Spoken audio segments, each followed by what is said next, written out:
9.34 crore, 23,332 crore.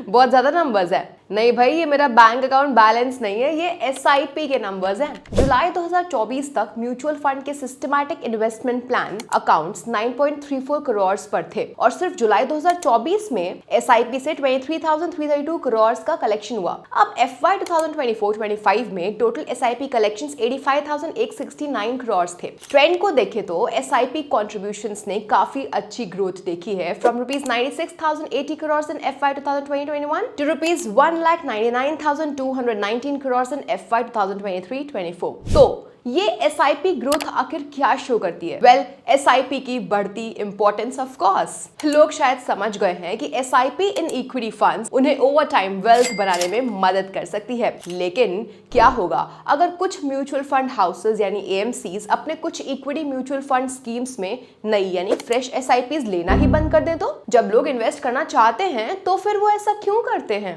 Let's find out. आज हम इस वीडियो में आपको बताएंगे कि क्यों म्यूचुअल फंड हाउसेस नई एसआईपी लेना बंद कर देते हैं अपनी कुछ इक्विटी म्यूचुअल फंड स्कीम्स में। लेकिन पहले लाइक बटन को दबा दीजिए और हमारा चैनल को सब्सक्राइब भी कर लीजिए ताकि हमारे सारे इंफॉर्मेशनल कंटेंट से आप अपडेटेड रह सके। और याद रहे, ये वीडियो सिर्फ एजुकेशनल पर्पसेस के लिए ही है, कोई फाइनेंशियल एडवाइस नहीं है।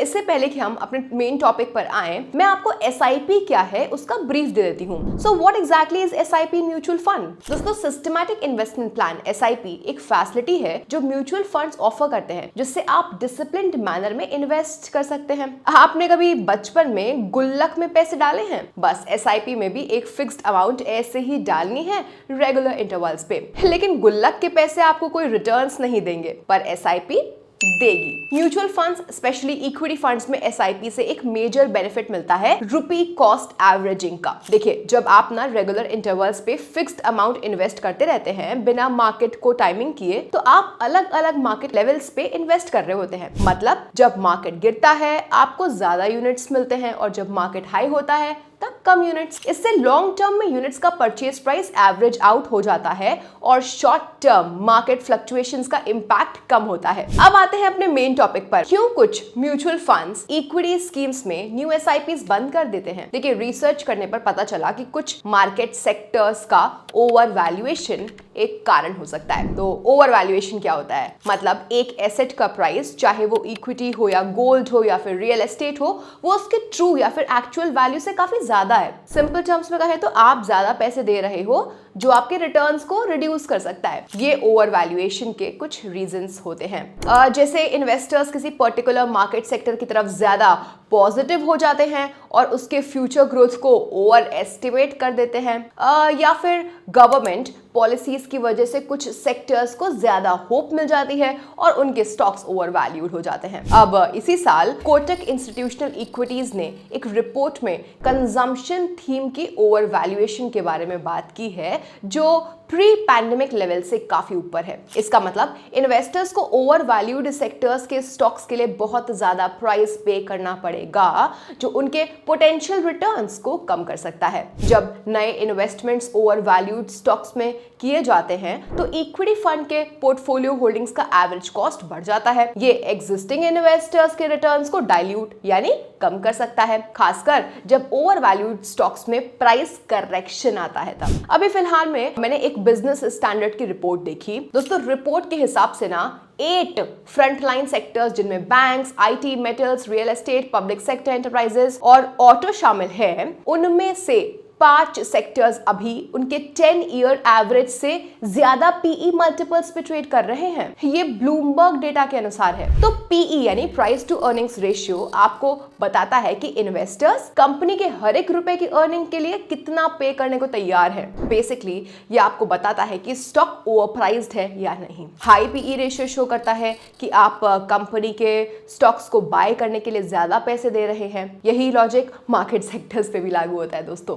इस चार्ट पे आप देख सकते हैं कि रियल्टी, एफएमसीजी, फार्मा, आईटी और पीएसई सेक्टर्स अभी उनके 10 ईयर एवरेज से ज्यादा पीई मल्टीपल्स पे ट्रेड कर रहे हैं। तो याद रखिए, सेक्टर ओवर वैल्यूएशन एक कारण हो सकता है म्यूचुअल फंड हाउसेस के न्यू एसआईपीज को रेस्ट्रिक्ट करने का। अब दूसरा कारण क्या हो सकता है? क्या आपके साथ कभी ऐसा हुआ है कि आपको कुछ लेट्स से खरीदना हो, जैसे कपड़े, लेकिन आपको अपनी पसंद के कपड़े ना मिल रहे हो? ऐसा ही फंड मैनेजर के साथ भी हो सकता है। शायद उन्हें सूटेबल इन्वेस्टमेंट अपॉर्चुनिटीज या फिर आइडियाज नहीं मिल रहे होंगे और वो ज्यादा कैश होल्ड नहीं करना चाहते होंगे, इसलिए वो न्यू एसआईपीज रेस्ट्रिक्ट कर देते हैं। So number 2 reason, equity funds don't want to hold excess cash because of lack of suitable investment ideas. दोस्तों मेनली ऐसा होता है स्मॉल कैप फंड्स के साथ। जब म्यूचुअल फंड हाउसेस को लगता है कि उन्हें सूटेबल इन्वेस्टमेंट आइडियाज नहीं मिल रहे हैं, तो वो एक्सेस कैश होल्ड नहीं करना चाहते, जिस वजह से वो एसआईपीज स्टॉप कर देते हैं। स्मॉल कैप स्पेस काफी बड़ा है और एनएससी और बीएससी पे बहुत सी कंपनीज लिस्टेड हैं, लेकिन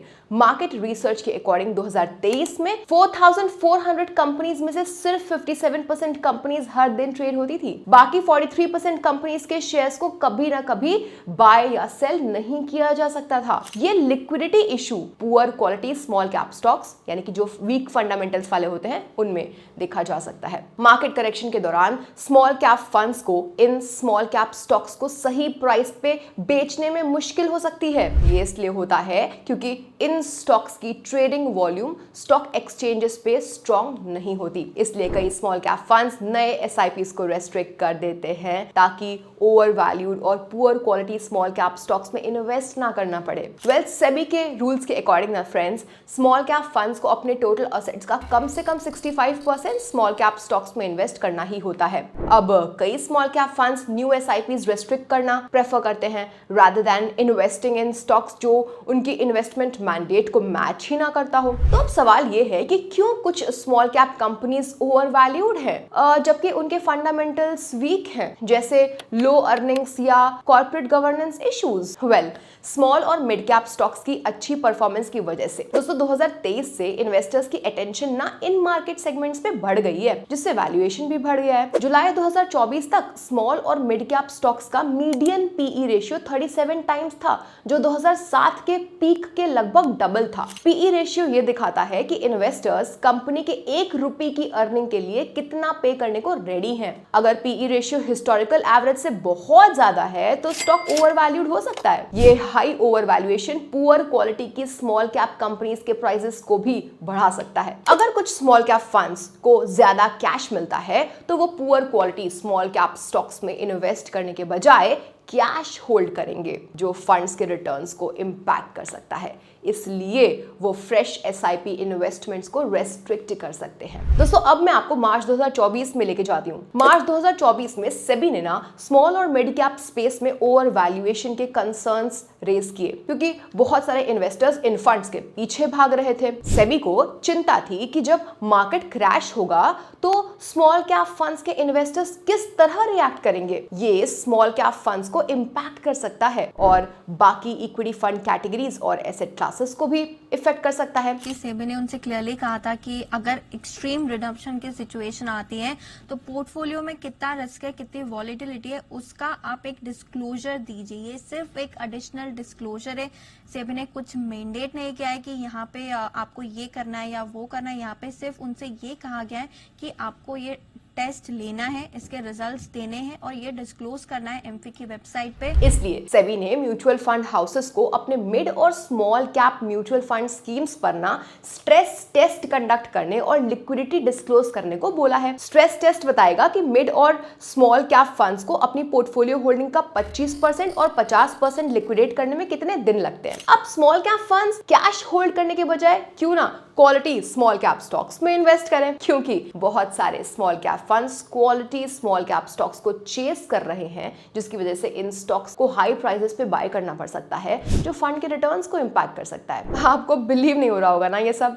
चलिए मैं आपको ना कुछ म्यूचुअल फंड्स के एग्जांपल्स देती हूँ जिन्होंने स्मॉल कैप स्कीम में एसआईपी को रेस्ट्रिक्ट किया है। कोटक स्मॉल कैप फंड ने 4 मार्च 2024 से डेली, वीकली, मंथली और क्वार्टरली फ्रीक्वेंसीज के लिए 25,000 रुपए से ज्यादा पर मंथ के फ्रेश एसआईपी को रेस्ट्रिक्ट कर दिया है ड्यू टू हाई वॉलेटिलिटी। लेकिन इस फंड ने जुलाई 2, 2024 से फ्रेश लमसम और एसआईपी को बिना किसी रेस्ट्रिक्शन के रिज्यूम कर दिया है। पर क्यों? क्योंकि स्मॉल कैप कंपनीज की फ्यूचर अर्निंग्स पोटेंशियल में वापस पॉजिटिव सेंटिमेंट दिख रहा है। दोस्तों, इंडिया का सबसे बड़ा small cap fund Nippon India small cap fund ने भी मार्च 22, 2024 से एसआईपीज और एसटीपीज की मैक्सिमम इन्वेस्टमेंट लिमिट को कम करके 50,000 रुपए पर डे पर पैन कर दिया था due to overvaluation in the small cap space. लेकिन फंड हाउस ने अगस्त 16, 2024 से सब्सक्रिप्शन लिमिट्स में रिवीजन अनाउंस किया है। अब इन्वेस्टमेंट लिमिट नए एसआईपी और एसटीपी के लिए 50,000 रुपए पर ट्रांजैक्शन या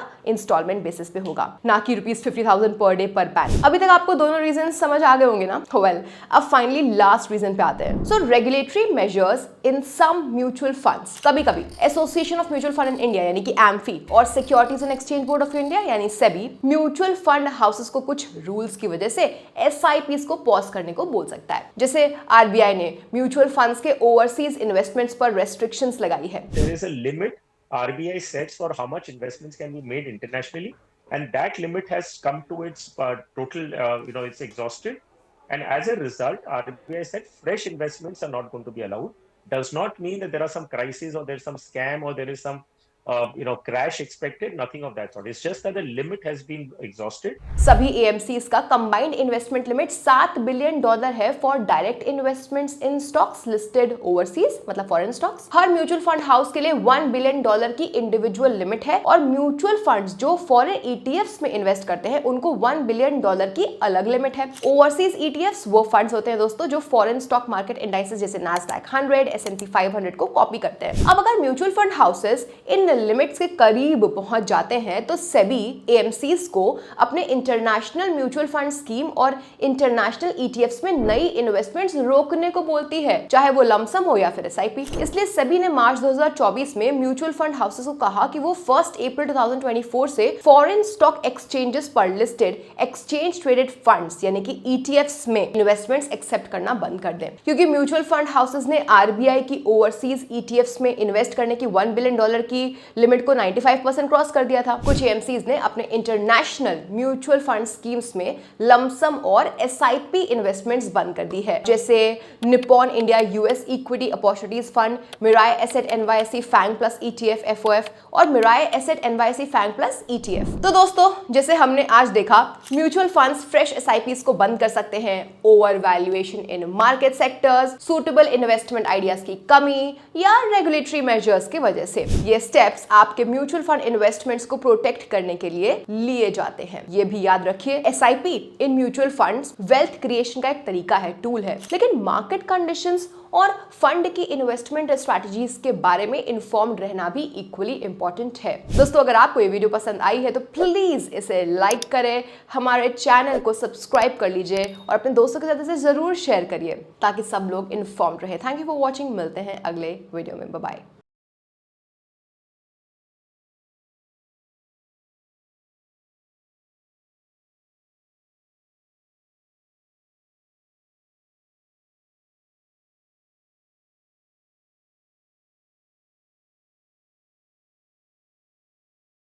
Mutual fund investments are subject to market risks. Read all scheme-related documents carefully.